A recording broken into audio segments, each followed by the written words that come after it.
ప్రతి ఒక్కరిలోనూ దేశభక్తి ప్రధానంగా ఉండాలని, ఆనాడే దేశాభివృద్ధి సాధ్యమవుతుందని రాజమండ్రి ఎంపీ సిటీ నియోజకవర్గ వైసీపీ కోఆర్డినేటర్ మార్కాని భరత్రామ్ అన్నారు. సోమవారం నగరంలోని సుబ్రహ్మణ్యం మైదానం నుంచి స్థానిక 3వ పట్టణ పోలీస్ స్టేషన్ వరకు నిర్వహించిన భారీ ర్యాలీని ఎంపీ జెండా ఊపి ప్రారంభించారు. ఈ సందర్భంగా ఆయన మాట్లాడుతూ, భారతదేశ వీరత్వానికి ప్రతీకగా ఈనాటికి మనం ఛత్రపతి శివాజీని కీర్తిస్తున్నామంటే ఆయన త్యాగం, దేశభక్తి, పట్టుదల, ధైర్య సాహసాలు కారణమన్నారు. శివాజీ తల్లి జిజ్యాబాయి శివాజీకి బాల్యం నుంచి మాతృభూమి పైన, ప్రజల పైన ప్రేమ కలిగే విధంగా విద్యా బుద్ధులు నేర్పిందన్నారు. భారత రామాయణ గాథలను చెప్పడం ద్వారా వీరత్వం చిగురించిందని, ఆ సద్గుణాలే మొఘలులపై అనేక యుద్ధాలు చేయడానికి, గొప్ప వీర యోధుడిగా తయారు కావడానికి కారణమయ్యాయన్నారు. శివాజీ మహానిర్యాణమయ్యి 344 సంవత్సరాలు అయినా నేటిగా మహావీరుని స్మరించుకుంటున్నామంటే శివాజీ పోరాట పటిమ అన్నారు. రాజమండ్రిలో నందం గనిరాజు జంక్షన్ వద్ద ఛత్రపతి శివాజీ అద్భుత విగ్రహాన్ని కోటా నమూనాతో సహా ఏర్పాటు చేయబోతున్నట్లు తెలిపారు. వచ్చే సంవత్సరం శివాజీ మహారాజ్ జయంతోత్సవాలు మరింత వైభవంగా నిర్వహిస్తామని తెలిపారు.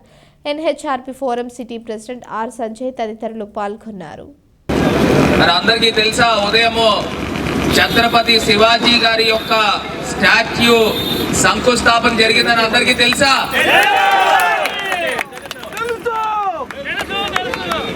మరి ఛత్రపతి శివాజీ స్టాట్యూని, ఆ విగ్రహాన్ని మరి కాంతాబాయి పటేల్ వాళ్ళ మిత్ర బృందం అందరూ కూడా ఆ యొక్క స్టాట్యూని స్పాన్సర్ చేస్తూ ఉన్నారు. హైదరాబాద్ నుంచి బయలుదేరిపోయింది. మరి ఆ స్టాట్యూ కూడా చూశాను నేను ఆ ఫోటోలో. కాంస విగ్రహం కాపర్ కలర్లో ఉంది కదన్నా, కాపర్ కలర్లో ఉంది.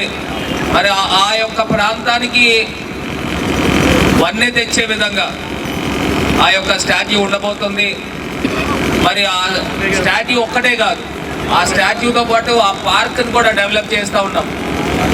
మరి ఆ పార్క్ నిజంగా ఛత్రపతి శివాజీ కోటలోంచి బయటకు వస్తే ఏ రకంగా అయితే ఆ ఫీల్ కలుగుతుందో, అదే రకంగా బయట ఆ యొక్క కోట యొక్క ప్రతిరూపం కూడా తీసుకుని వస్తూ ఉన్నాము.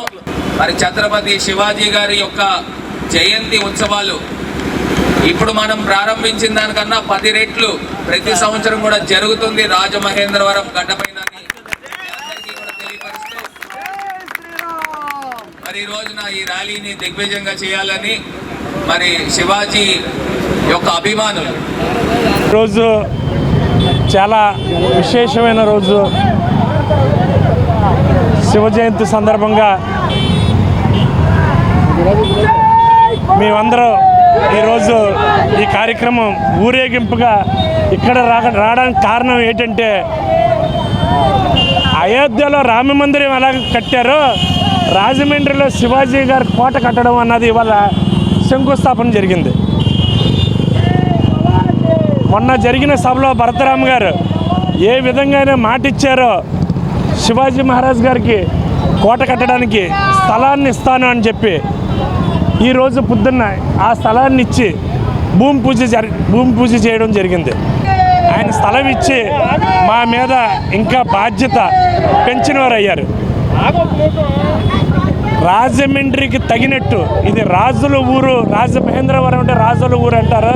ఈ రాజుల ఊరిలో ఒక కోట కూడా లేదని ఛత్రపతి శివాజీ మహారాజ్ గారు కోట కట్టి చూపెడతామని ఈ సభాముఖంగా నేను చెప్పదలుచుకున్నాను.